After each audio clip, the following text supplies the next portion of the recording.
This is the Our Auto Expert Podcast. Find us on air, online, on mobile, and on your smart speaker. Please subscribe at ourautoexpert.com. Our Auto Expert. Our Auto Expert. Our Auto Expert. Our Auto Expert. Now, here's the host of Our Auto Expert, Our Auto Expert, Nick Miles. Locally created, nationally celebrated from the northwest to the southeast. This is the world's car radio show. But as a throttle, we'll feature it on air, online, on smartphone, or on smart speaker. This is Our Auto Expert, where 2 million Americans get their automotive news daily. I'm your host, Nick Miles, along with truck girl Jen and my friend Andy, who stayed the night at my house last night and who's a new driver. And Andy used to be my radio show partner, and he just managed to. I don't know how did you weasel your way into the studio today? Hi everybody. I got an extra key card. Oh, you did? Yeah. How did that happen? I set this up with the station manager. Yeah, whatever. I think there's a picture of you at the front desk, just to let you know. Wanted. How's driving going, by the way? Because I tried to teach you to drive over 10 years. It didn't work. I failed miserably. I remember taking you out to Portland Portland Raceways. Yeah. When you drive a Volvo around, and it was like Dodgems. I mean, we were on the middle of a racetrack where there was probably 100 yards from a tree, and you still nearly hit a tree. That's the most anxiety I've ever had in my life. It was fun, though. Yeah, for you. I think I had to change my pants when I got home. I feel like me not driving... It taught me subconsciously as a passenger for so long. So what I'm getting at is I'm such a good driver now, I'm thinking about getting in the NASCAR. I mean, this was one of those things where I unlocked a hidden talent. I'm so good at driving. Can we get some space for his head, please? I just saw it expand like 4 places wide. Yeah, I do notice over the last 2 years when you come and visit my house, that you, because we have 13 parallel parking spaces along the side of the house. I noticed that you used to just park the car randomly in the middle of the driveway and walk in. Now you actually parallel park it. Over 2 years, your skills have blossomed. It's always so awkward to park at your house. I don't know Dude, where to park. There's 13 places to park. What's wrong with you? It's not like you live in New York City and you have to squeeze in front of a brownstone. That's what I mean. There's no sanctioned area definitively to go. So I'm just going to leave my car in the middle of the driveway and walk away. I was actually shocked that he was here today because you didn't have a sports car. You always show up when there's sports cars. Yeah, I'm that friend, absolutely. Oh, you just have a couple of minivans. Yeah, I'll come over next weekend. He is a little fickle. Yeah, well. He's a little shallow. That's okay. He can be. All right, let's talk about what's on the show today. A packed show. I'm sure Andy's going to pipe up during the show. I'll tell a good story about this guy, but from Lat Motorsports, Lewis Carapar.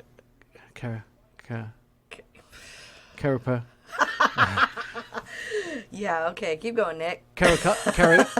Perocarpi. You realize he's going to Lewis Perocarpi. Yeah. Yeah, he has the hardest last name to pronounce ever. He is actually part of the mini racing team. He's going to be here to talk about it. I got a great story about him. We're also going to talk about the Dodge Durango lineup. Oh, I just drove the Hellcat, Dodge Durango Hellcat. Shut up. You shouldn't own one, by the way. It's too dangerous. Nobody should have one. I talked to the West Coast head of Fiat Chrysler PR, Scott Brown, the other day about this, and he said no. I wouldn't own one either. He's for the same reason you shouldn't own one, because we would both be in jail. The E-Class, which just won Motor Trend Car of the Year, we're going to talk about that with Lauren Harris from Mercedes-Benz. F-150, they're just about to announce. I heard, maybe I shouldn't say this, but I just heard that Ford is about to announce it's still the number one vehicle in America, period. Mike Caudill, the other half of our auto expert, going to join us. He just got to see the new Bronco SEMA vehicles, and also he was at Truck Hero this week out in Detroit, looking at all the new SEMA truck parts. Anton Wahlman, some big news about Tesla, got that coming up. And then we'll talk to Dave Sanford from Northside Ford. It is going to be, and I will put my flag in the sand at this point. If you are listening to this show, please note, very important, between now and the 31st of December is going to be the best time in American history to buy a vehicle. I mark it in the sand because it will be.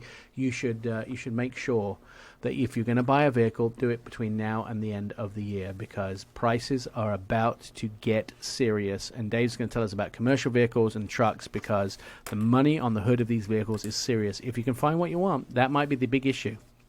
Car sales are down, money is going flying onto the car hoods, so people are putting money on the hoods of vehicles. I'm just telling you, it's going to be a serious amount of vehicles that are going for sale. So if you're going to buy a new vehicle, I'm just telling you, you should go out there and buy one between now and the end of the year. All right, so here's the story about Louis Perocarpi.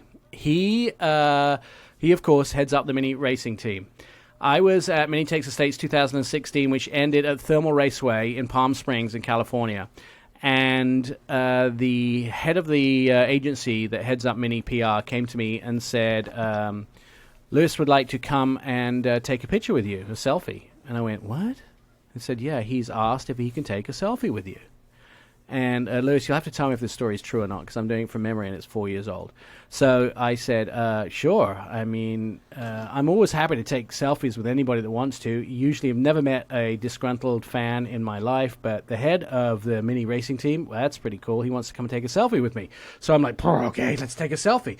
He walks over, he extends his arm, takes a selfie, and he's like, I'm really, really excited to take this selfie with you. So I took a selfie with you, and I'm like, why? Like, why do you want to take a selfie with me? I'm just Nick Miles. Why? I'm just like, yeah, what is it? Is it the Fox Sports show? Do you feel me on Fox? You know, what are Fox and Friends? He goes, no, I'll tell you why I want to take a selfie with you.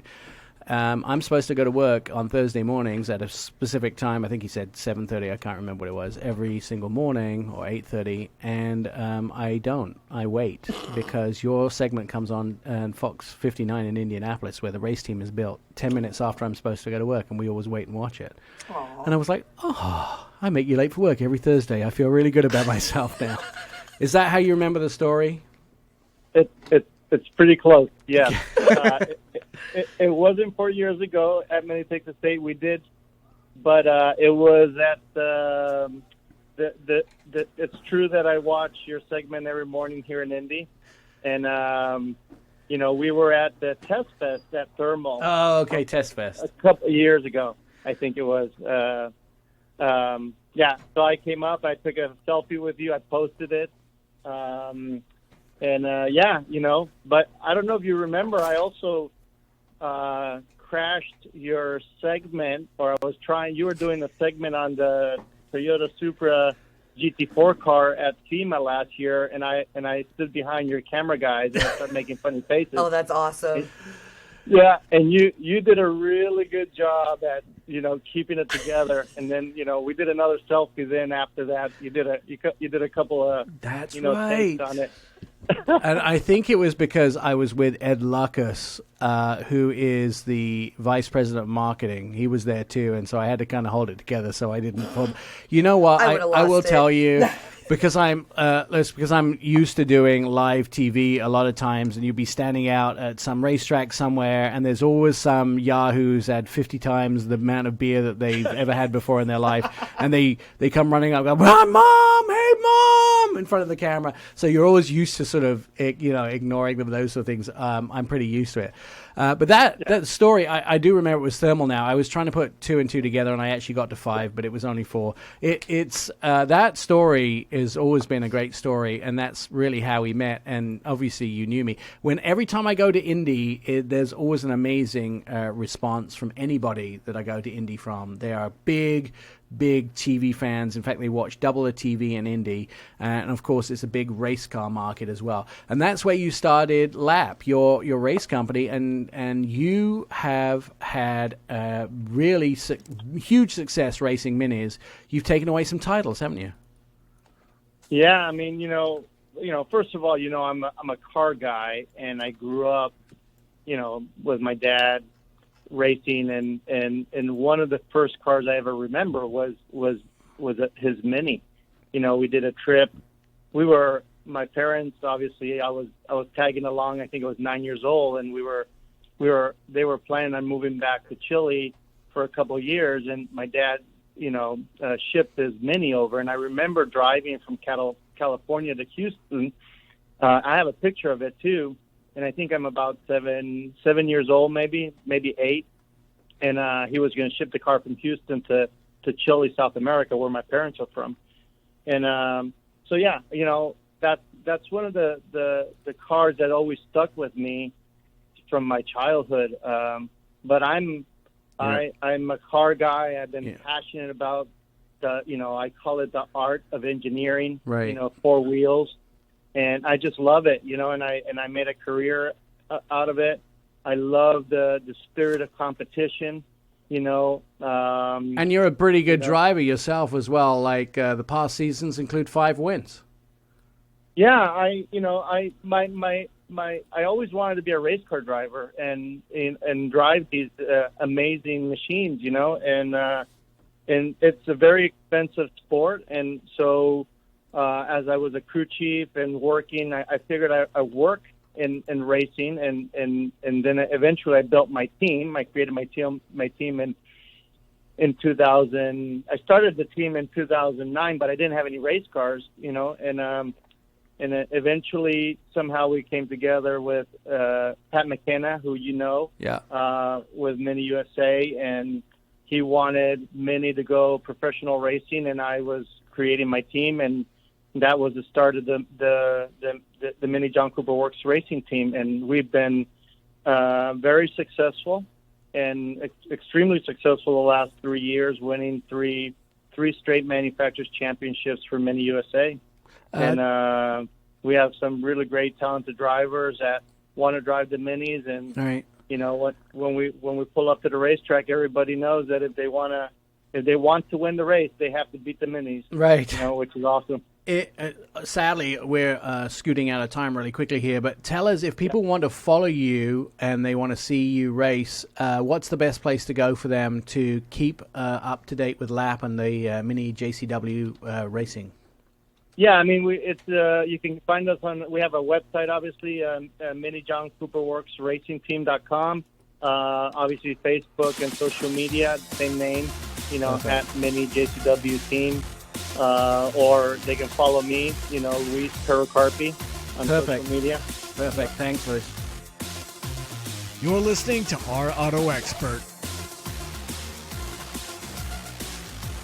Catch up with previous episodes of the show, our website, ourautoexpert.com. You can hear all the past shows, see automotive videos, and read insider car stories at our next website. Ourautoexpert.com is where 2 million Americans get their automotive news daily. I will tell you very straightforwardly that I am not responsible enough to own the brand new Dodge Durango Hellcat. Just putting it out there. I'm just not responsible enough. At least you're honest. Yeah. I mean, I think it's gorgeous. It is gorgeous. But fast. It's fast. Yep. What else is it? What do you mean, what else is it? It's capable. We have beautiful. laws here. There's laws here, Nick. It's beautiful. Comfortable. It's comfortable. Gorgeous. It's 3 rows. It's a Durango. What do you expect? Technologically advanced. I mean, we covered all the bases. It's got horsepower, baby. Paul Tyler's here to talk about this Dodge lineup, the complete. I mean, it's only part of the Dodge lineup, but it's almost very difficult to talk about the others when you just talk about those. Hi, Paul. How are you? Doing great. Thanks so much for having me on your show again. I'm so happy to be here talking about Dodge Durango. Does anyone ever want to talk about anything but the Hellcat?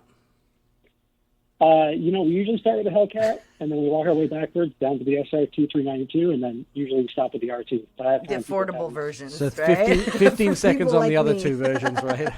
I'm being super honest with you. Like, if I own this vehicle, I'd probably end up in jail. It's the only thing, I will tell you, there's the only thing wrong with the Dodge Hellcat. There's one thing wrong with it.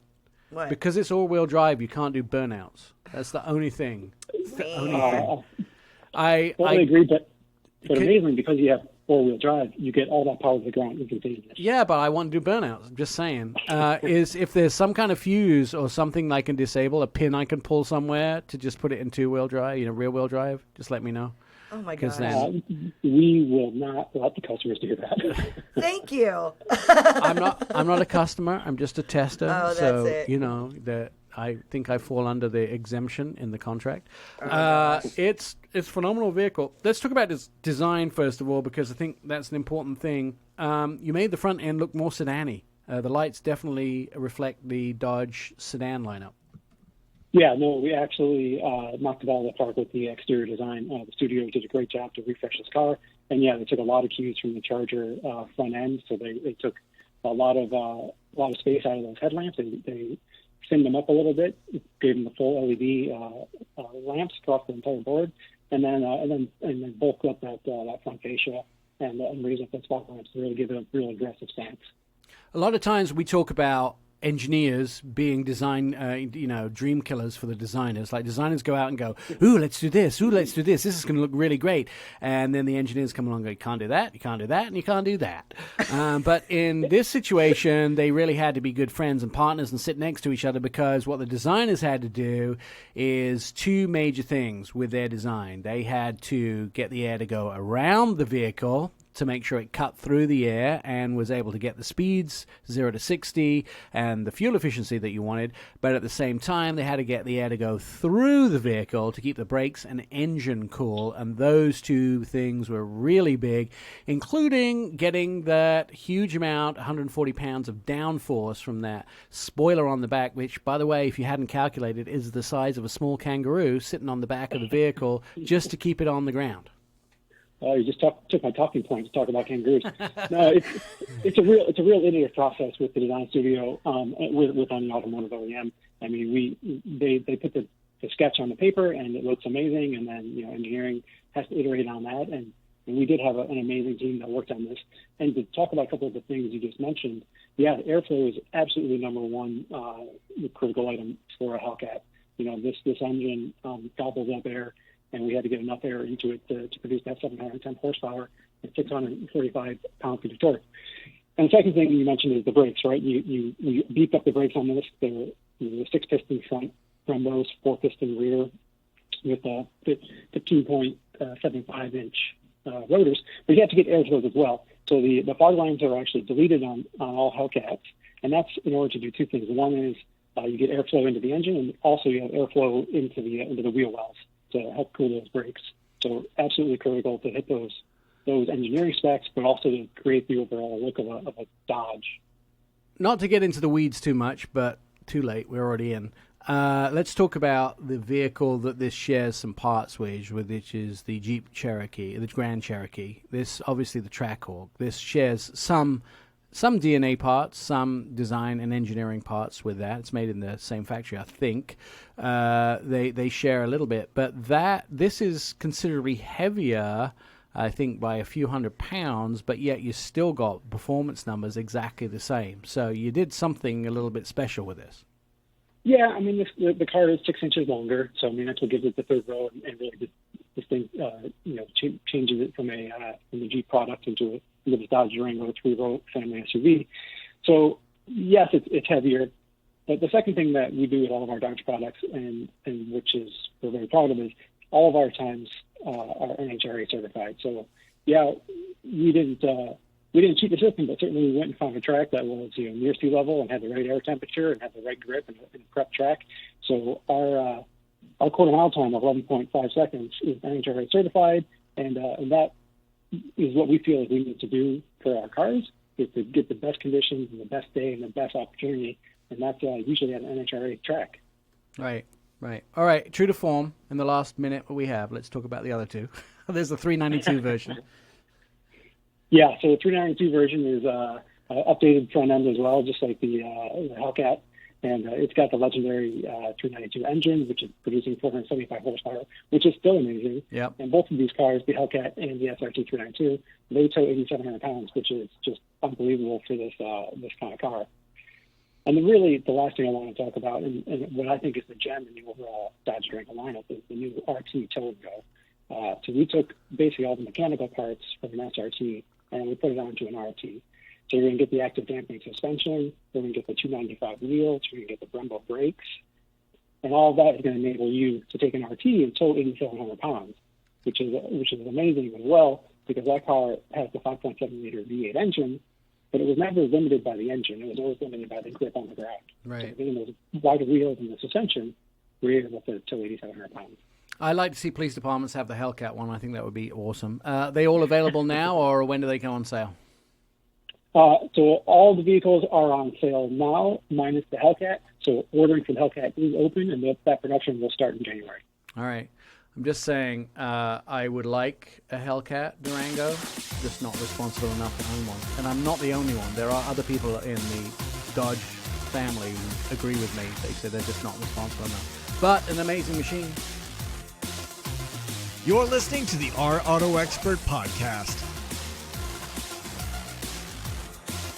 This is Our Auto Expert radio show. Our Auto Experts on Facebook, Twitter, Instagram. You can start a conversation with us. Just send us a question. Direct message us at Our Auto Expert. It's where 2 million Americans get their automotive news daily. I was lucky enough to drive several variants of the new Mercedes-Benz E-Class, Motor Trend Car of the Year, by the way, and drove the convertible version, or the cabriolet. When you say cabriolet, it sounds much more sexy.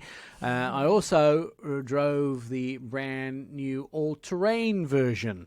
Sounds like it should be a big SUV that goes everywhere, but all-terrain is the wagon, which is slightly raised. And I have to tell you, this is what I've been waiting for forever. Yes, you don't have to have a ponytail and a pair of yoga pants to drive this. It is for everybody. I am living proof of this. I am living proof that you could drive it, and it's one of my favorite vehicles already. Lauren Harris joining us from Mercedes-Benz to talk about this vehicle. Why has it taken so long, Lauren, to get something like the all-terrain in the United States? Because it's been available everywhere else in the world. I've just been waiting a long time.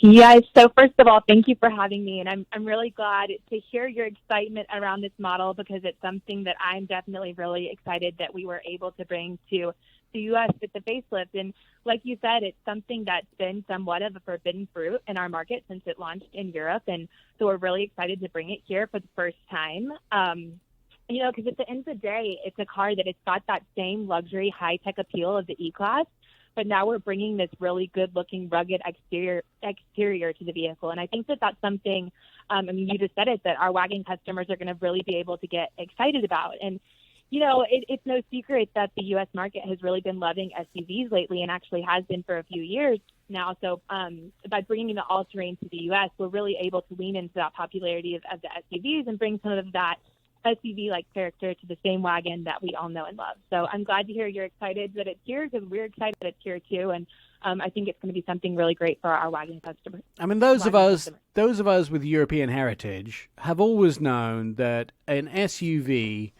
or a crossover is really just a raised wagon. It's just everybody in America is fooled not to understand that it's just a raised wagon.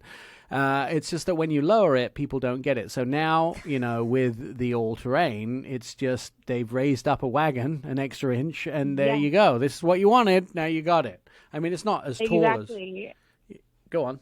It's not as tall as an SUV, and, at the end of the day, it's still a wagon with all of our wagon-specific features that our customers have appreciated in the past. So you still have the rear-facing third row, the elongated roof line, and the wagon body styling, along with just that overall practicality of a wagon with the extra cargo space, but then that kind of sedan-like handling. So it's really just a more capable version of the previous wagon, because for model year 21, we've also been able to introduce the standard air body control, the standard 19-inch wheels, and actually even some new off-road driving modes as part of the Dynamic Select that include features like downhill speed regulation and just allow for better handling in general, depending on the driving conditions. So, does it do it's something that's interesting. Does it do the dance like the GLE?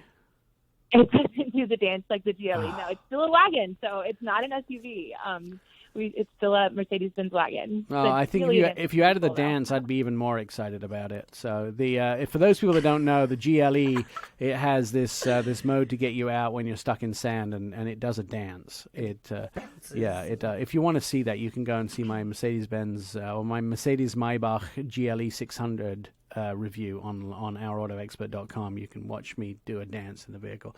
I drove the all-terrain when I was in LA last week, and it's phenomenal. And it's just great fun, and it's interesting that you did rear-facing third row seats. So there's sort of these seats which a third row is really meant for, where they're in what would normally be the trunk, and you just flip them out if you need to take extra kids. It's very European. You don't have them there unless you actually need them, right? Which is what a third row was always meant to be, really. Yeah.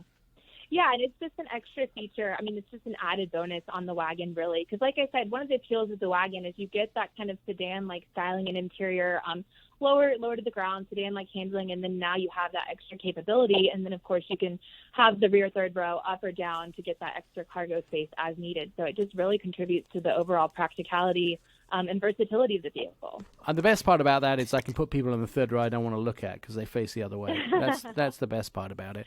What features? You don't even have to see them in the rearview mirror. They're right. facing off the Yeah. No. Exactly. What features does a wagon have that a SUV doesn't or a sedan doesn't? I mean, apart from the space. So actually one of the big differences this year on the wagon versus the sedan is we have the standard air body control air suspension. So this, coupled with the dynamic select and off-road driving modes, just allows for some extra variability in the ride height, making the vehicle more capable depending on what drive mode you're in and what speed you're traveling in. And then also we have standard 19-inch wheels on the wagon too, which are they're available on the sedan, but that's the first wheel option you get on the all-terrain for model year 21. So just a little bit improved performance on the wagon, in terms of its overall capability. Jen just wrote me a note, and she says the blue color name equals sexy. What's the blue color name? It's beautiful. The new color, so we The don't blue. get it on the series models, but we get on the AMG. It's the brilliant blue Magno. Yes. Is that the color you're referring to? Yes. It looks like almost like a matte. Yeah. Yes. Yeah. So that one is new for model year 21 on the E-Class family. We don't have it on the 350 and 450 models, but you can find it on the AMG variants. It looks really good, especially on the Cabriolet. And Yes. I don't know if you've seen it on the E63S wagon, but it's really beautiful there as well. Yeah, that's the one I had on the Cabriolet that I drove around LA too.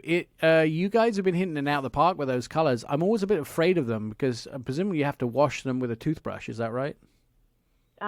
You do not have to wash them with the toothbrush. Yeah, I mean, the Magno paints are always going to be, it's a little bit trickier to take care of, but at the end of the day, I mean, they just look so amazing that there's definitely a value add with them. To win go on, I was going to say, yeah, go ahead. To win the Motor Trend Car of the Year, that's pretty prestigious.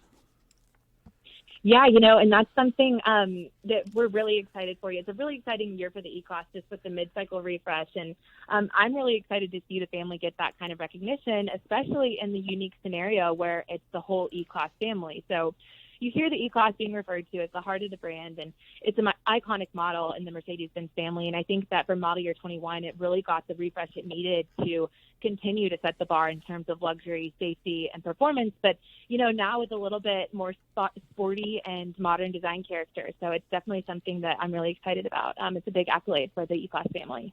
It's interesting to look at this, too, because when I listen to Rob Moran, the head of your marketing department, talk about numbers, he's always talking about how the AMG trim levels in the vehicle, I don't know if trim levels is the right word, but when people buy Mercedes-Benz, everybody wants to deck them out as AMGs. It seems like AMG is what people want. Yeah, I mean, the E-Class family, the great thing about the E-Class family is what I just said. It's a really diverse model lineup. You start with the E350 sedan and you work your way all the way up to the E63S wagon. So one of the great things about it, the AMG variants, you've got the 53s, the 63s, and then on the Mercedes-Benz side, you've got the 350s and the 450s, coupe, cabriolets, sedans, all-terrains. The E-Class family is really unique in that regard. So I think that there's really something for everyone in terms of an E-Class. It's just amazing to see the amount of the numbers of vehicles. Now, let's talk a little bit about the Cabriolet, because I did drive the Cabriolet for a few days down in LA as well. And I think one of the best selling points is it doesn't really matter where you live in the country, providing that this is the car that you have space for. But the one thing that sells me on the Cabriolet is the air scarf.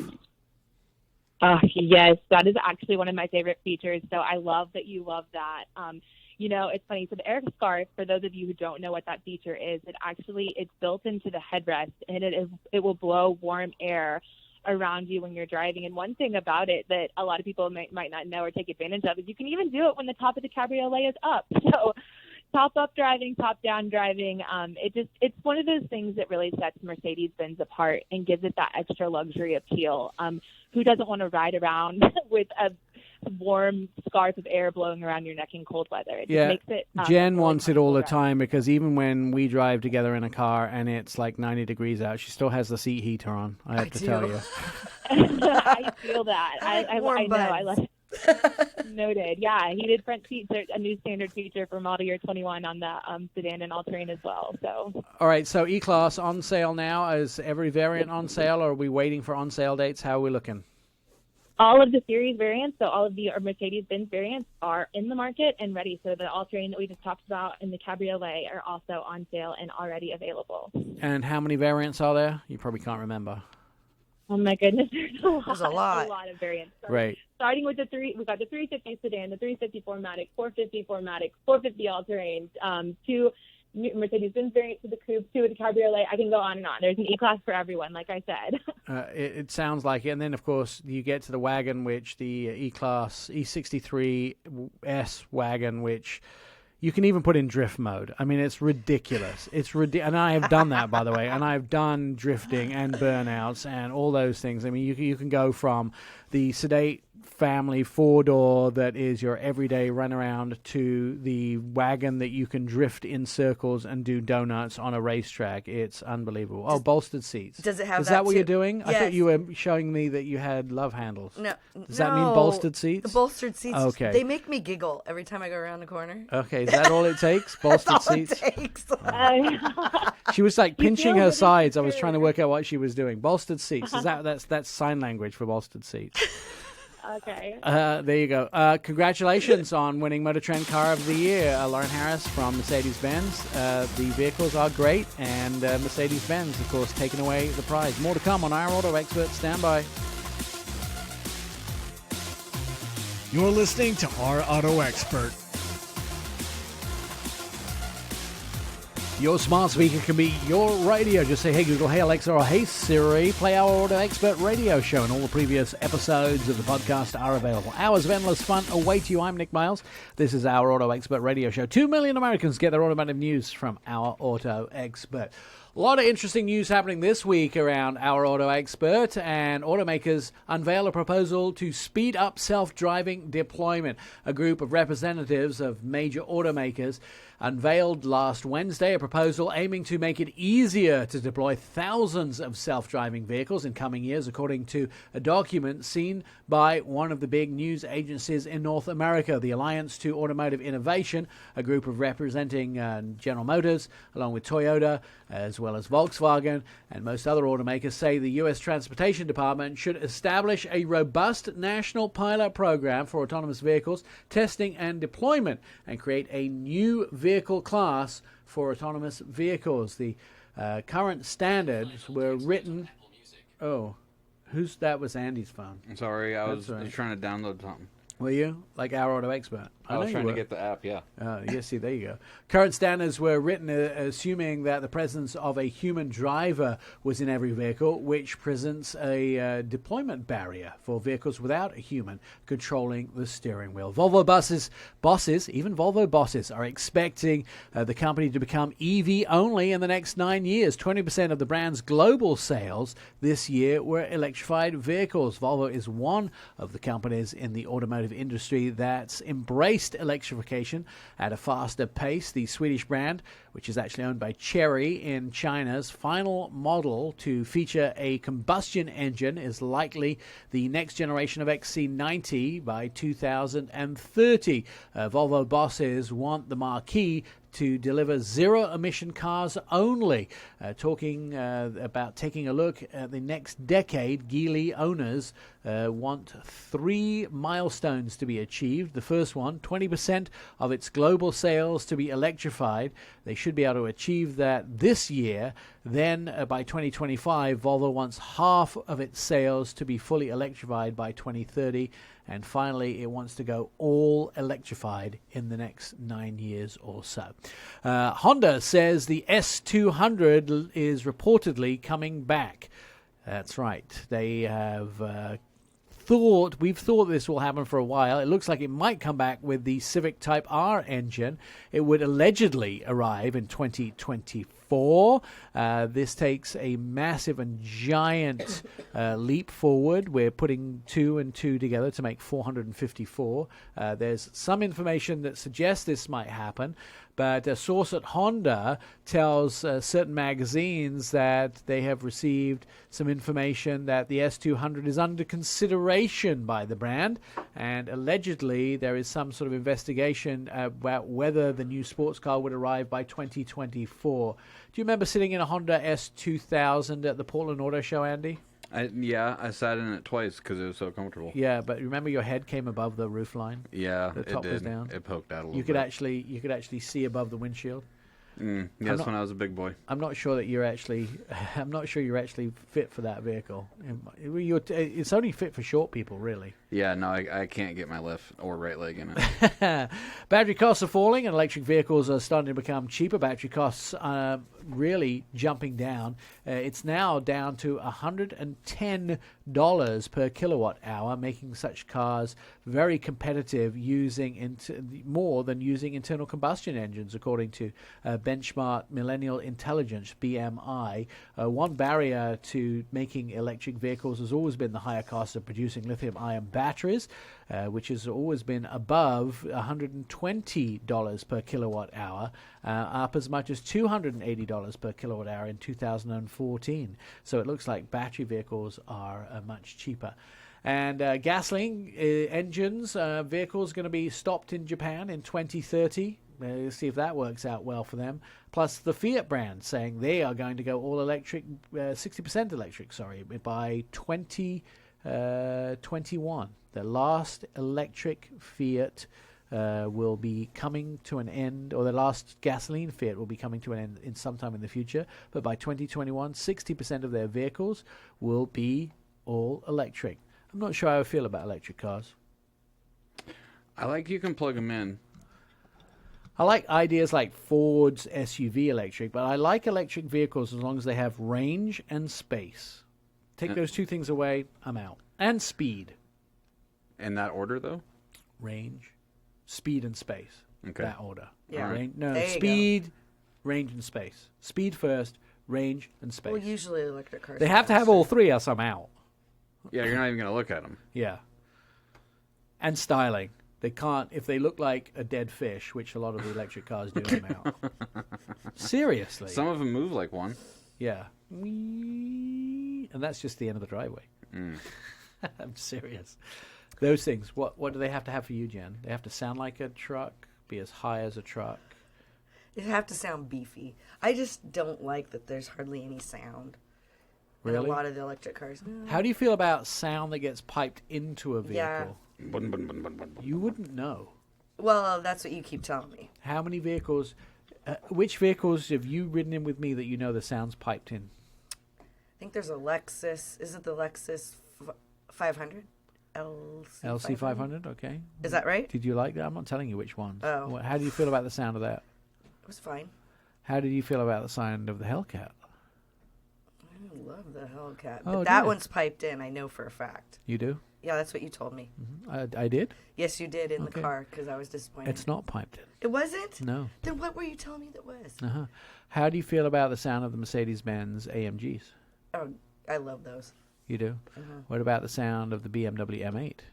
I don't remember. You don't? No. The convertible? No. I don't Really? I don't think I was in that What one. about the 2 Series that I own?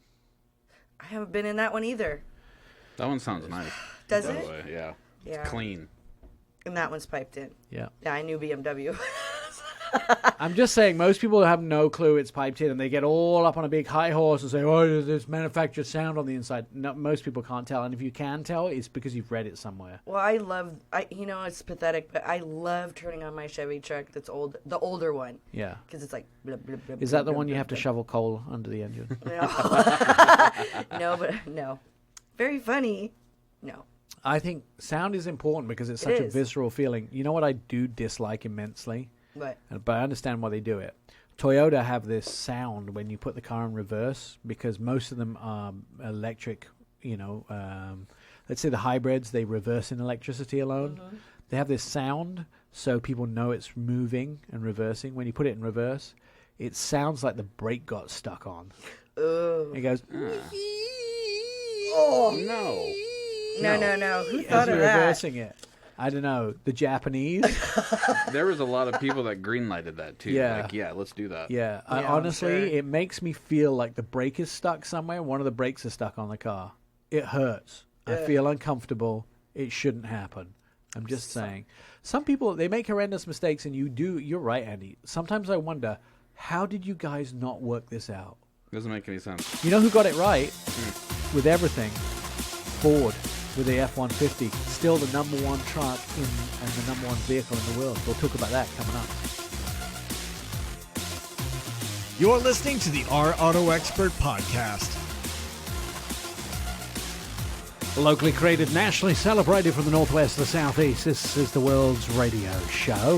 If it has a throttle, we'll feature it on air, online, on smartphone, or on smart speaker. This is Our Auto Expert, where 2 million Americans get their automotive news daily. I'm your host, Nick Miles, along with Truck Girl Jen. Andy's in the studio, too. Andy, what do you drive? I drive a modest 2017 Hyundai Accent. Hyundai.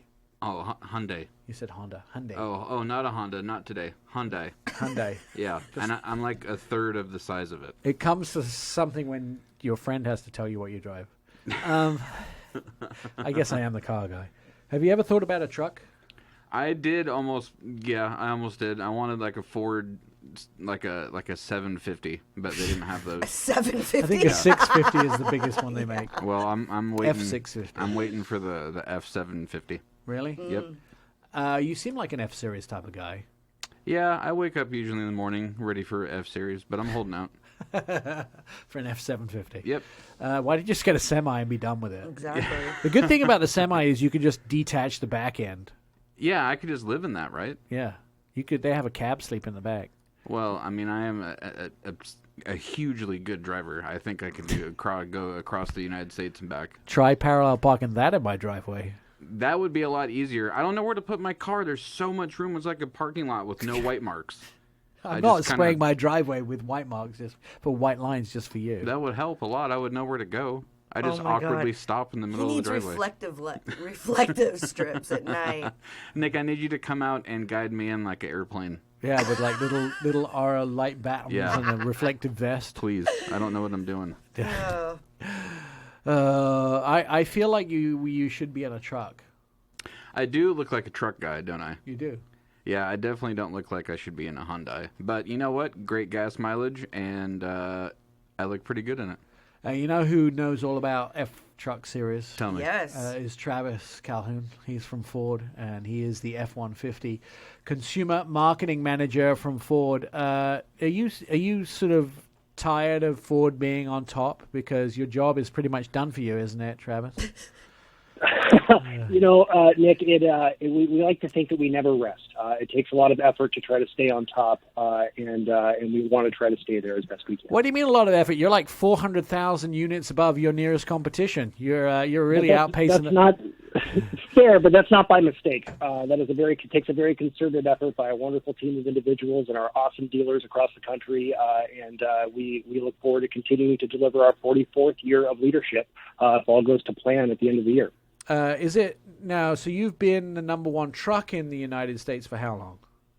For 43 years. Okay, and the number one And vehicle for 38. Yeah. Wow. Can you just quit for a while, please? Can you give somebody else a chance? Because I feel like the deck is kind of stacked. Just saying. I feel make no mistake, the competition certainly goes for us, but we like to think that we make the best product and are serving the needs of all of our customers for work or recreational purposes. First and foremost, if you're buying a truck, usually it's because you need a truck. You're doing truck things like towing and hauling. Be it people or gear, again, for work or for recreation, and we just want to make sure we're delivering the best product to our customers. I feel like I have to be a little harder on you because you're just out of control with your sales, and I need to haul you back in a little bit. I do think real quick, if I may, Yeah. Andy, I hate to disappoint you, but we do make an F-750. I want a baby blue one. If you need me to set you up, you just let me know. I'm sure we can find I'm in your area that will be glad to take care of you. I'm going to text you shortly. It's a big jump, by the way, to go from a Hyundai Accent to a 750. I'm ready for it. It is, yeah. It's a big truck. You have Here's to work on your CDL too.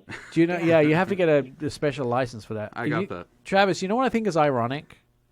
You have just come out with a hybrid vehicle, a plug-in. Is it a plug-in hybrid? The new F-150 or a hybrid? It is not. No, it is a full hybrid engine that does not require being plugged in. So you've just the cool thing is you can plug things into it, which is awesome. So we debuted our new Pro Power onboard system, where you can have a generator built into your truck up to 7.2 kilowatts. Yeah, and it powers. That's like enough to power about 28 refrigerators. Yeah, well, if you know the amount that Andy and I eat, we need 28 refrigerators. Yeah, all I heard was 28 refrigerators.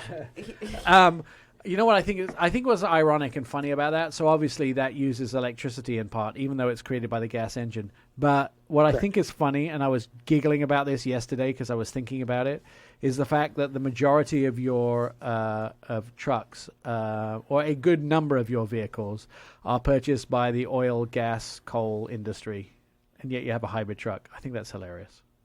I mean, it still takes gasoline. Yeah, but I we know. Make sure that we're delivering that end solution. Good. So listen, you're the number one truck in fuel economy, and we can still deliver awesome towing and torque and payload. And that hybrid still delivers our maximum horsepower and torque. Travis, you're the number one truck in America. Just give me my little irony. Just that's all I'm asking. Just my little bit of irony there. He's like, I can do what I want because I can do what I want.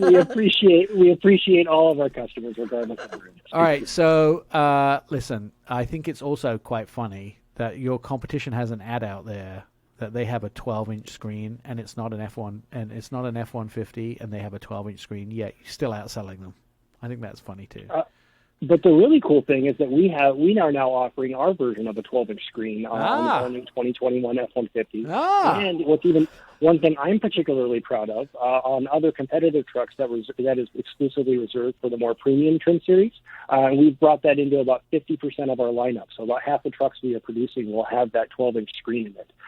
So we're really trying to democratize that and give the people what they're looking for. Yeah, I mean, real truck guys. I mean, especially the municipalities who exclusively pretty much drive F-150s, and a lot of those guys like oil, gas, coal, mining who also rely on F-150s, they probably don't want a 12-inch screen. So the good thing is that at least you offer it to the people that use them as family vehicles as well. So the people that want it get it. The people that don't want it also don't have to take it, which I also like. I think that's a good choice. Yeah, absolutely. Yeah, that's one of our kind of key elements of as we're developing the product, is we want to make sure that we have that optionality and customers aren't paying for things that they don't want.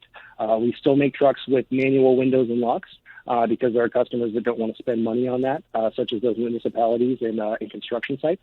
So we want to make sure we're serving the needs of each one of our truck customers as best we can. So what is the secret sauce to the F-Series being so dominant? In two words, continuous innovation. I think that we truly try to pride ourselves in understanding our customers and deliver things that they hadn't even thought of to make their life easier and make themselves more productive. I like the fact there's several things I like that people don't really talk about very much. One is that you have the third seat in the front row, so you can fold down the center console, it become a third seat, or fold it up, so it can become a third seat. That's pretty cool.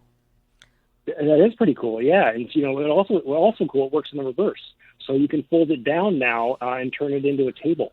Both with our bench seats and with our captain's chairs, we're now offering an interior work surface with the all new F-150 that will allow customers to get the job done inside the cab. I also like the fact that you can recline the seats down 180 degrees and take it. Andy, you like this? You can take a nap. What is there? Is there like a microwave too in there? You could certainly power one, absolutely. The cool thing about it is with those seats, not only does it fold to nearly 180 degrees, but as it's folding, the lower seat cushion actually lifts up to prevent there being a gap there and giving you that flat surface to sleep on. And then you have additional support that you can adjust for the upper back to make sure that you're in the ideal sleeping position. And those same seats offer heat, ventilation, and they're massaging seats as well. Okay, I have to say my favorite is the tailgate work surface. Jen, I love that you said that. The tailgate work surface is awesome. So not only are we trying to boost productivity up inside the truck, but we're also doing that at the rear, at the business end of the truck as well. So as you deploy the tailgate on that surface, as the tailgate's deployed, you not only have a mobile phone holder, but cup holders, pen and pencil holders, and the material that's on it is actually made out of a more durable nylon and glass that's abrasion resistant for customers that are trying to do additional work at the bed. It also comes with an integrated ruler, is that correct? Yep, we've got both. We got 2 sets of rulers on there as well, and some integrated C-clamp pockets. So we spent a lot of time researching how our customers use our trucks, and one of the things we noticed is that they were using the tailgate as a workbench, but they were using C-clamps to affix like lumber or timber to the tailgate, and then trying to cut off of that as a kind of a firm surface. But in doing so, they were damaging their tailgates with the C-clamps by trying to clamp it all the way down. So with this, we provided 2 pockets that are now standard on every F-150 we sell that allows them to have that point to actually clamp down whatever they need to on the tailgate. All right, last minute we've got left. Let's talk about towing and hauling, because that's where the truck guys get all excited. And girls. Of course. Guys, all towers of all genders, of course. So what can we do? What are the numbers? Sure. So on the 3.5-liter EcoBoost engines, which is one of our 6 engines that we offer on F-150, the EcoBoost engine, we now are up to 400 horsepower and 500 pound-feet of torque, and that engine is now capable of towing up to 14,000 pounds, which is best in class, not just by a little bit. And then also very impressive is that PowerBoost full hybrid that we talked about is no slouch either. So with that, we have 430 horsepower, 570 pound-feet of torque, and that's capable of towing up to 12,700 pounds. It's a full hybrid. And by the way, that same full hybrid is rated by the EPA at 24 miles per gallon for the city, highway, and combined. Boom, take that to the bank. How much is it going to cost me, and when's it available? It is available now. The pricing on it is posted online. Our starting price is about just under $29,000 at $28,940, and you can equip that all the way up to about $75,000 for our most premium limited series. All right. They are shipping to dealers now. We've sold our first ones this week, so we're excited to get more customers behind the wheel. Buy them, and they're over 6,000 pounds, so they will qualify for the agricultural tax benefit. If you own your own business, you should probably get one before the end of the year, because you can take that money off of your income tax, but consult your CPA for that. Thank you so much, my friend. F-150 and the F-Series still dominant in the truck and vehicle market. Stand by. More Our Auto Expert on the way. You're listening to Our Auto Expert. Catch up with previous episodes of the show at our website, ourautoexpert.com. You can hear all past shows, see automotive videos, and read insider car stories about your next ride. Our Auto Experts, where 2 million Americans get their automotive news daily. You'll find it all at ourautoexpert.com. He's the other half of Our Auto Expert, Mike Caudill, joining us on the phone. Mike, you just spent the last 3 days getting up at stupid o'clock to do live TV in Detroit and do some Fox and Friends, and you did get to see the SEMA vehicles for Ford, the new Broncos. Did you manage to smuggle one in your luggage on the plane? I tried to smuggle one in my luggage on the plane, but holy smokes, like, way to intro me into the show today. It's like getting up at stupid 100, then you jump to cars, and then SEMA, and then the Bronco. I don't know where to start, you guys. Well, I set you up. Now knock those pins down. Go. Ready, here we go. So, yeah, exactly. Right. Okay, Terry. Hey, by the way, first of all, I should introduce you. You've never met before, but my longtime radio partner, 1/3 of the radio show, the other third lives in Chicago, but 1/3 of the radio show that we used to do for many years is here in the studio with Jen. His name is Andy. So Andy, one of my best friends, say hello to one of my other best friends. Andy, meet Mike. Mike, meet Andy. I'm going to hug you when I meet you, Mike. I'm a big fan. Well, it's nice. It's nice to meet you. Very nice to meet you. So now that we got all the meet yous out of the way, Nick, I will give you the shakedown from the last 5 days. It was a pretty great 4 days in Detroit, kind of last-minute trip up there. As you know, we always go to Las Vegas for the SEMA show, and we shoot a Fox Sports show while we're there. And obviously, with the things happening with the coronavirus, we weren't able to get there and do it. So I got a good sneak peek into some of the vehicles that would have been debuted there. 2 incredible Jeeps by the folks over at FCA, or I guess now it's called Stellantis, but which it sounds like a prescription drug. Is it actually Stellantis already? Like, do they change the names outside the building, or is it? No. Okay. No. Okay. No, it's still FCA. Yeah. They're gonna maintain that for a while. But one you'll want to check out, especially when our Fox Sports show comes out here in the next few weeks, is it's called the Jeep Gladiator Top Dog, and they've turned it into an overlanding vehicle. It's very, very cool. It's got 37-inch wheels and tires on it, and I learned some really cool things when I was at this kind of undisclosed location from the for the folks at Jeep. I didn't realize this, but they make more than 500 Mopar parts for Jeep, Jeeps within their model lineup, and then they've created a new brand called Jeep Performance Parts. They've got 200 of those. And even learning that, the most and the coolest thing I would say that I learned while I was there that I guess I just never knew. I had no idea what Mopar stood for. And one of their product guys on the design team was there. Stands for Motor Parts. Had no idea. Good work, Mike. Way to be in the auto industry. I had to play it off like I knew it. But, yeah, I had a chance to look at those Jeeps. They were really cool. They were showcasing kind of some new products for them this year. They've got some new some rock sliders on them. They've got some new wheels and tires. They've got a new snorkel that's on it. And then on the regular Wrangler Rubicon, they've got these new mesh sleeves that go over your tube doors. And I thought those were really cool because it kind of keeps that open door feel while still keeping you protected from the elements, which was neat. But then the best part of the week was, of course, heading over to a location in downtown Detroit to check out the new Broncos that were going to be showcased at SEMA. I got to tell you right now, guys, I know everyone knows I'm a Bronco guy, so take my thoughts with a grain of salt. But I can tell you right now that the concept vehicle that was there, it looked like a 1967, 68, 69 Ford Bronco, early Bronco, same line, big off-road wheels and tires. In fact, I posted on my own Facebook page a picture of both of them side by side. So mine that I have, which is a 75, and I posted it up against that new 2021 two-door, and I can tell you they look identical. I'm really happy for the folks at Ford that they were able to knock that design out of the park, and then when they start building concept vehicles around it, it's going to be pretty cool. Did you get to drive any of these, or were they stingy with the keys?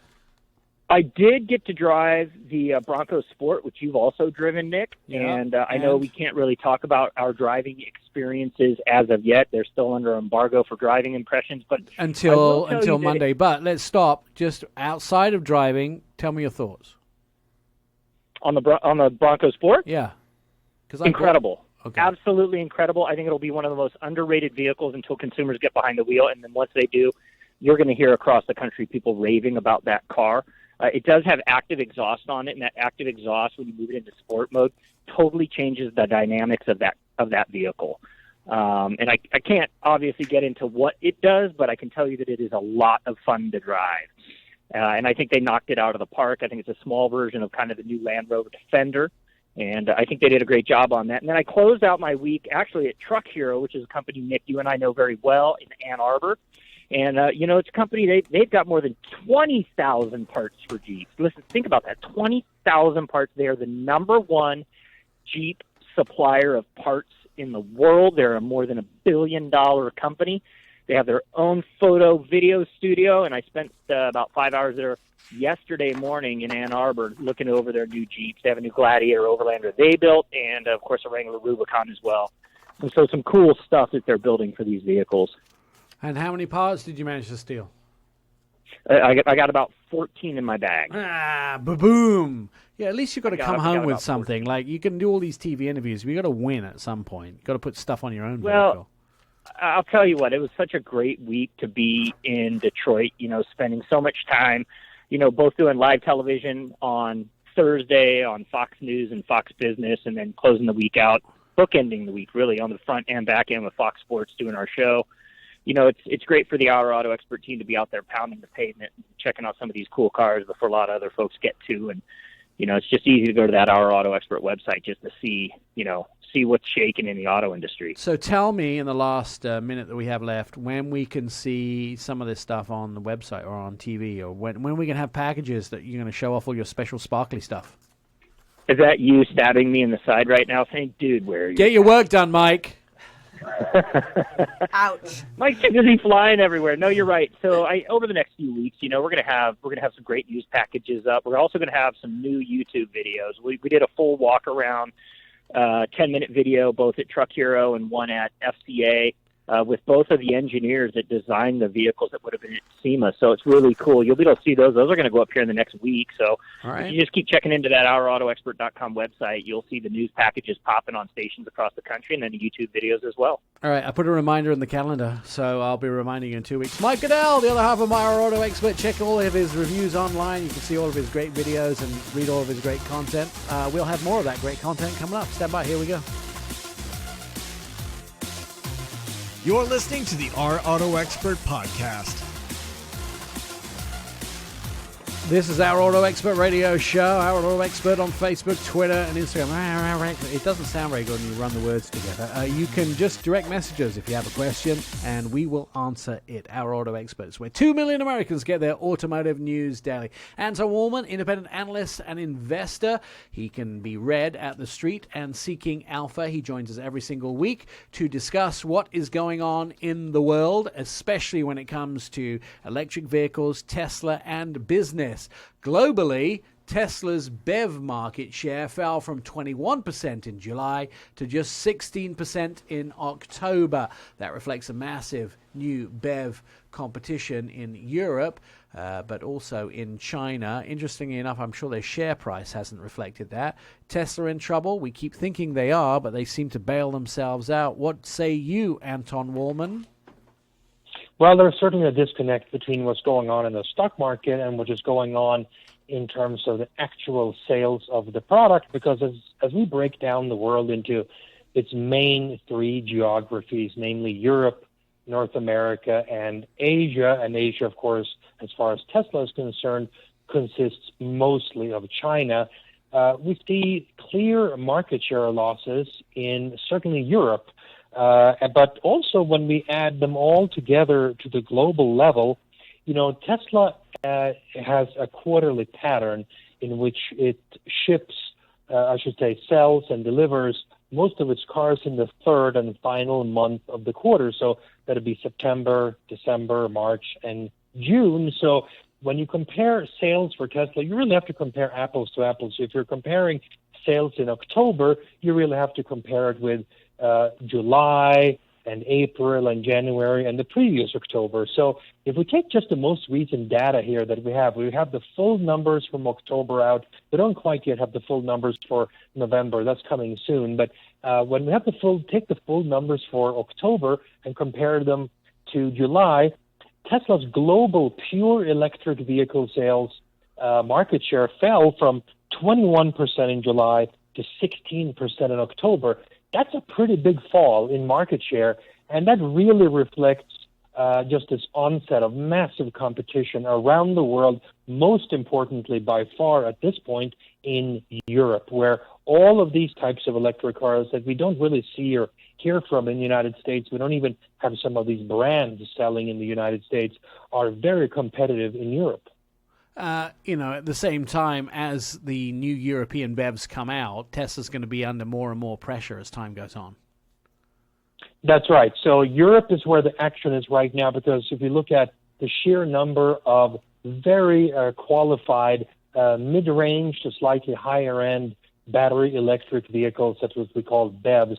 These are the ones that are not plug-in hybrids or anything with a combustion engine whatsoever. These are pure electric cars. There are just so many of them that are coming online in Europe. You remember, Nick, the old British mark Amg, which used to be a thing, back when we were little young lads back in the day.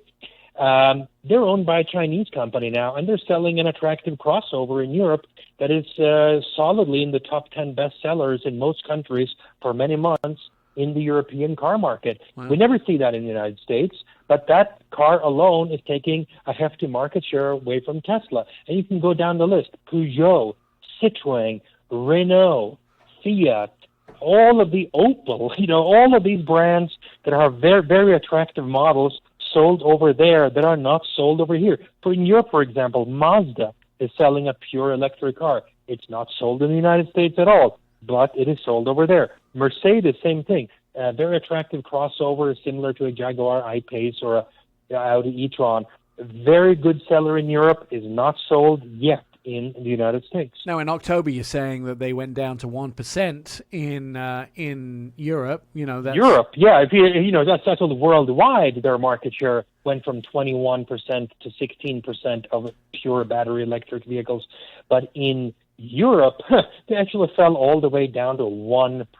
I mean, that is an extremely low market share. That's among pure electric cars. Mind you, that's not among the car market as a whole or as a percentage of hybrids or plug-in hybrids. No. This is of pure electric cars. So ultimately, that's just 1 month. But if that sort of stays at 1%, they may not be able to sustain themselves. Yeah, well, so here's the thing. So that market share clearly will be higher here in December. Tesla sells a majority of its cars during any given quarter in the last month of the quarter. October is normally a very quiet month for them, as is July, but not so quiet so as to be just 1% market share. I mean, sometimes their market share would dip below 10% in the first month of the quarter for battery electric vehicles. So, reaching into the single digits was not totally unusual, but 1%, that is absolutely crazy low market share for Tesla at this point. And we could talk about this in reflex to things like web companies. I mean, when web companies started up and social media companies started up, there were people who were kings in that department that you never hear of now. They've gone away. Some of those kind of Yahoo chat and all those sort of things, they've gone away now and been taken over by companies like Facebook.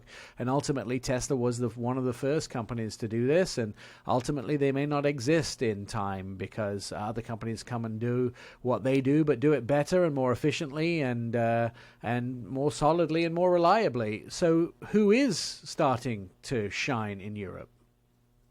Well, so the truth of the matter is basically what I was saying already almost about a half a decade ago is that the market is going to reflect approximately just the existing market shares for the regular internal combustion engine market. So all automakers will make a gradual shift in the direction to electric vehicles based in a combination of consumer demand and of political mandates. So as they do that, I think you're going to see a fairly smooth curve reflecting those realities where all automakers simply make that move, and the market shares in the end will not look all that different. I mean, clearly somebody will gain something and somebody will lose something, and the new players that come in from left field, such as Tesla, will gain something in terms of market share from the existing players. But by and large, the market in the battery electric vehicle world will look closer to looking the same as the market that we left a handful of years ago. All right, let's talk about what's going to emerge as far as electric vehicles in the United States. So Ford, the Mach-E is coming out now. That's an emerging vehicle. We're going to see other vehicles emerge. And the Mach-E is coming to market right now. They have been produced for the last few weeks. In terms of plug-in cars reaching the market within the next few weeks, that's the first, and there's a bunch of them on the way, right? Yeah, I mean, you're looking at the high-profile vehicles that are going to get lots of consumer and media attention that will be hitting the market in a matter of weeks, not months, at least in some place in the world.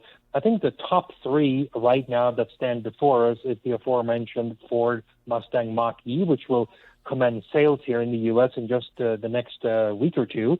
And then after that, we have the Jeep Wrangler plug-in hybrid. That's not a pure electric vehicle, but it's a plug-in hybrid. And you talk about high profile, but I mean, that one will stand out very well, and I think in a most positive sense when that comes out here at the end of December. And then in Europe, deliveries of the Volkswagen ID.4, which is sort of a Tesla Model Y competitor and a competitor to a lot of these other cars like the Volvo XC40 Recharge and so forth, kind of the center of market crossover compact vehicles, will start sales in Europe also here imminently and then reach the United States here closer to March. So these are going to be very high-profile vehicles that will enter the market extremely soon here in a matter of weeks, depending on where you live.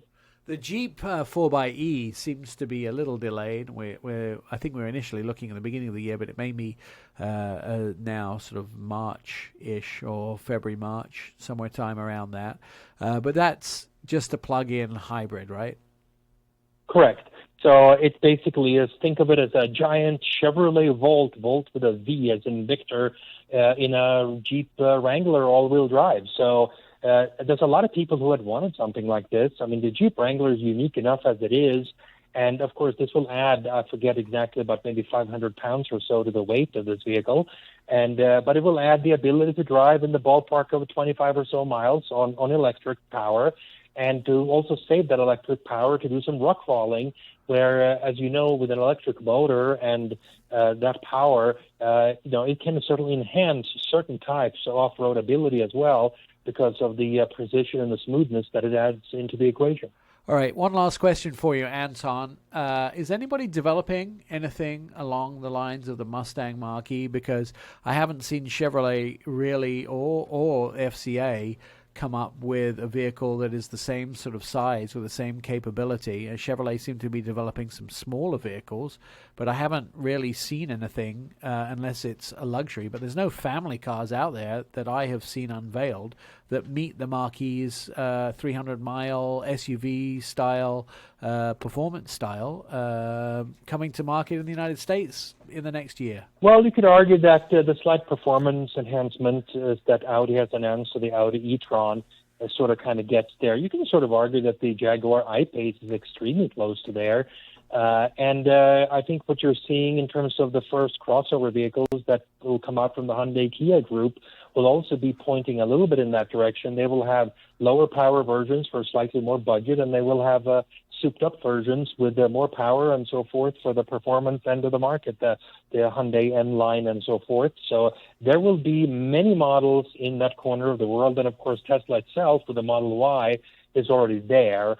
So I think that will be a crowded field, and we're seeing from various angles some of these models coming around close to it, but there will be plenty more in the next year or so. Anton Wahlman, independent analyst and investor, read his stuff at the street and Seeking Alpha. You're listening to Our Auto Expert. Your smart speaker can be your radio. Just say, hey Google, hey Alexa, or hey Siri, play Our Auto Expert radio show. And all the previous episodes of our podcast are available. Hours of endless fun await you. I'm Nick Miles, and this is Our Auto Expert radio show, where 2 million Americans get their automotive news daily. We are joined by Dave Sanford. He is from Northside Trucks. We want to talk about trucks in a second or so. I have said that this is the best time of year ever to buy a brand new vehicle between now and the end of the year. We have seen such a turbulent time this year to purchase vehicles. The incentives are going to be huge because vehicles are on sale this year. We are down, I think in the end of a year, we are projected to sell about 17 million vehicles across the United States.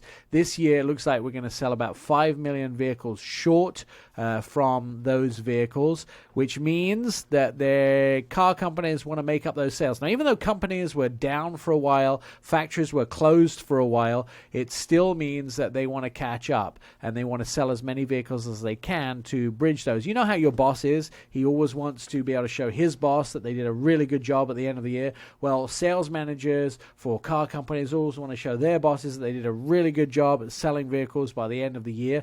Well, they want to present to them that they did a really good job. So they want to sell everything that's sitting on their lot towards the end of the year. So car companies want to do the same. They want to show all of their bosses that they managed to shift massive amounts of inventory. And sales, to be honest with you, were great in October. November, they were horrible. And sales were down considerably in November. The pent-up selling that was caused by people not getting out during the pandemic, it really happened in October and then waned in November. Probably because there was so much politics going on in November. So December, and I will say this again, I'm putting the flag in the sand, it will be the best month ever to purchase a vehicle. If you're planning on doing it and you're looking for a big incentive or a big discount, you want to get your act together and buy one of the best vehicles out there. There will be huge amounts of money on hoods to buy vehicles between now and the end of the year. So you probably want to go buy those. And they vary. There are a lot of people talking about a lot of vehicles that will be on sale. You know, people are always encouraged to buy 2020s at the end of the year. Yes, they will be on sale. I'm not always a big fan of buying 2020s at the end of the year because when you come to resell it, you didn't own it for the whole of 2020 and you come to resell it. It's already a year old when you come to resell it and you only get what the 2020 is worth. By the way, it's just about the cost of ownership. It's about the cost of resale. It's not just about the cost you pay for it. Think about what it's going to cost you, what your insurance is going to change to when you buy a brand new vehicle. Think about how much you pay for it, which is always a big thing. Think about the safety in there. Think about what you can get for your used vehicle, which is really high right now because vehicles are at a shortage. But if you want to buy a new vehicle, you should go look at the incentives between now and the end of the year. If you're talking about a sedan, they will never be better. There are still money on the hoods of trucks. There's still money on the hoods of all these different vehicles. Some of these vehicles, you can get still incentives. Now, the federal tax credit, which is on the incentive of hybrids, plug-in hybrids, things like the Chrysler Pacifica all-wheel drive, the 2020s still have $7,500 incentive on the hood of vehicles, so you can still go out and get that. Even on something like the Mach-E from Ford, you can go in there, that vehicle's priced at $43,000 starting price, you can still put $7,500 federal tax credit on the hood of that Mach-E from Ford, which is an all-electric vehicle. That brings it down to $36,000. $36,000 means that you're getting that vehicle for $7,500 less. That is the starting price for an all-electric vehicle that can do up to 300 miles on a total charge, and that means that you can purchase that vehicle for a huge discount. Plus, there's going to be other incentives on the hoods of these vehicles. Go out and buy one. You could probably find some incredible deals at the beginning of the year. Deals especially on sedans, plug-in vehicles like the 2020 Chevy Bolt, vehicles like the Toyota Avalon. They're going to give you huge amounts of money on that. The MSRP on the Toyota Avalon is $36,870.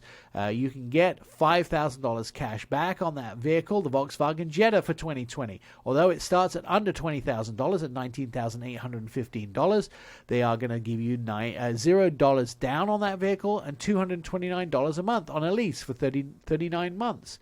That is a really good deal right now. And Anton Wahlman always says the Jetta is the best deal on any car in America. You want to buy an Elantra, the last generation, the 2020, that is on sale. This vehicle starts at $19,300. You can get a great deal by putting $2,499 down on that and pay just $129 a month. Andy, this is the same car that you own, the Hyundai Elantra. You could get a brand new one for $19,000, or you could put $2,499 down and pay $129 a month for a 36-month lease. What? How do I do that? You just go to your Hyundai dealer. That's not what I pay. I wish they would like sandwich in an insurance deal too. No, you can do that. Volvo do that. Well, I need to get a Volvo. I'm paying because I've only been driving for 2 years. I pay like a house mortgage for insurance. Oh. It's a lot. I don't like it. Doesn't Lincoln do that too, I thought? Some people do, where you can do it all sandwiched together. Let's talk about GMC Terrain, one of my favorite vehicles. GMC Terrain, $29,595 starting price. You can put $247 down, just $247 down, and pay $247 a month for 36 months. $247 a month for a lease. That is a really good deal. There are lots and lots of really good leases out there. You want to talk about leases? They have things that lease like a Kia Seltos. Just put $2,699 down. You only pay $189 a month for 36 months. That's the lease that Kia are offering. There are leases on all of these cars. You can do great leases on these vehicles. A lot of car companies offering huge amount of leases or 0% financing. Nissan offering 0% financing on the Altima. Did you see the Leaf? The Nissan Leaf? Mm-hmm, the 2020 You Nissan. tell me. Go, Jen, go. Okay, $6,000 cash. Yeah. 0% down. Or 0% financing, or $199 a month for 36 months and $199 due at signing. And that ends January 4th. Yeah, most of the deals will end January 4th, but if you want to get the tax credits on these, you would need to buy them in 2020. You can buy a new vehicle. If it's over £6,000, check with your CPA, but if it's over £6,000 and it qualifies for the agricultural tax credit, you can use that against your company tax if you own the company. There are huge amounts of discounts on the hoods of trucks. You will run into problems buying the truck, exactly the truck you want, because inventory is so low, and it is the premium time for used vehicles. In fact, my friend could buy a brand new Toyota 4Runner less than he could buy a used one because they are so sought after. Right. So you're going to have to do some work. You're going to have to do some jiggling. You're going to have to do some searching to find the vehicle that you want, but it will be the best time of the year. If you want to see some of the cars that you should be buying, there is a secret website I can send you to with all the information where you can review these vehicles. You can see all the news articles. You can find video. You can find articles. And you can find a radio show that is highly informative. And can tell you everything. It's OurAutoExpert.com. The website is OurAutoExpert.com. There are videos there. There is a podcast there. There is articles there. It is up 24/7. All you have to do is go there. You can download this very radio show. I've given it to you on a plate. It's now up to you to act. Go forth and drive. You've been listening to Our Auto Expert with Nick Miles. Find all the show episodes at OurAutoExpert.com. Please follow us on all social media, Twitter, Facebook, and Instagram at Our Auto Expert, and message us for a quick and witty response.